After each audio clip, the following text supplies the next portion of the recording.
إن ذاتك صلحة كم لها أيام مرتبة أتمت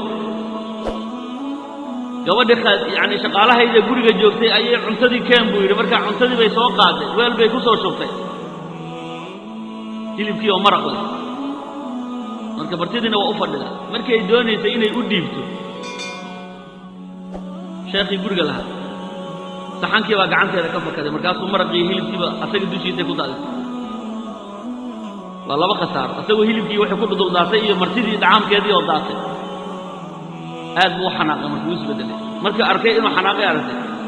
gabar kitaabka ilaahay taqaanay ahayda waxay tiri wal kaadimiina al-ghayd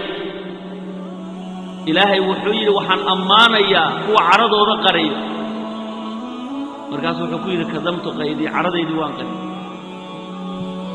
والعافين عن الناس بو إلهي يربي ترى عفوتك وانك عفي والله يحب المحسنين إلهي وجعل يكون وناقة سمي أعتقتك لله حربة تنفعه قرضك بعض وناقة يعني زيادين جري قرآن كمركي الله شيء ويكون عمل فريق صفات كاسة لقاء الدنيا ولا صبر بالغاء أخلاق بالغاء